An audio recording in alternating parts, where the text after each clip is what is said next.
ভারতের দুই প্রভাবশালী অভিনয় শিল্পী প্রভাস ও দীপিকা পাডুকোন।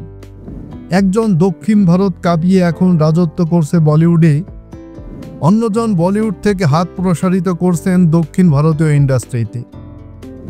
কালকে 1898 এডি সিনেমার মাধ্যমে প্রথমবার একসঙ্গে পর্দায় আসেন এই দুই সুপারস্টার।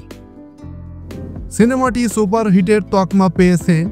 আবারও পর্দা ভাগাভাগি করছেন প্রভাস ও দীপিকা। আর তাদের নিয়ে সিনেমা বানানোর ঘোষণা দিয়েছেন বলিউড নির্মাতা সন্দীপ রেড্ডি ভাঙ্গা। তার এই সিনেমার নাম স্প্রিট। সন্দীপ রেড্ডি ভাঙ্গার সিনেমার সংখ্যা বেশি নয়, হাতে গোনা কয়েকটি। তবে যে কয়টি সিনেমা বানিয়েছেন সব কয়টি হিট। তার সিনেমায় অভিনয়ের প্রস্তাব সাধারণত কেউ ফিরিয়ে দেন না, একমাত্র দীপিকা ব্যতিক্রম, তিনি প্রস্তাব ফিরিয়ে দিয়েছিলেন। স্প্রিট নির্মিত হওয়ার কথা ছিল গত বছরের শেষের দিকে। শুরু থেকেই নায়িকা হিসেবে নির্মাতার প্রথম পছন্দ দীপিকা।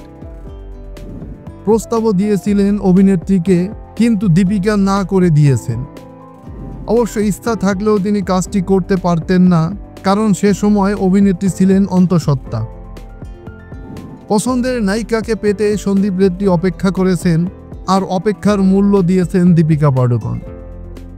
অবশেষে দীপিকা সিনেমাটি করতে রাজি হয়েছেন, কারণ এখন অনেকটা ভারমুক্ত তিনি। সন্তান দুনিয়ায় এসেছে বছর 2 ছুঁই ছুঁই, তাই কাজের জন্য প্রস্তুতি নিচ্ছেন এই অভিনেত্রী, আর সেটা সন্দীপ রেড্ডিকে দিয়েই শুরু করছেন। স্পিরিট সিনেমার নায়ক আগেই ঠিক করা ছিল। প্রভাস ও দীপিকার সঙ্গে ফের কাজ করার অধীর আগ্রহে অপেক্ষা করছে বলে জানিয়েছে ভারতীয় গণমাধ্যম। অন্যদিকে প্রথমবার সন্দীপ রেড্ডি ভাঙ্গার সঙ্গে কাজ করবেন, এটা দীপিকার জন্য বড় পাওয়া। এই সিনেমায় তাকে একটি গুরুত্বপূর্ণ চরিত্রে দেখা যাবে। স্প্রিটের শুটিং শুরু হবে চলতি বছরের অক্টোবর মাসে। 2027 সালের প্রথম দিকে মুক্তি দেওয়ার পরিকল্পনা রয়েছে নির্মাতার। এদিকে দীপিকা আর শাহরুখ খানের রসায়ন পুরনো। শাহরুখের প্রায় সব সিনেমায় তার উপস্থিতি লক্ষণীয়। দীপিকার 2026 সালের জন্য তার শিডিউল অলরেডি পরিপূর্ণ হয়ে গেছে।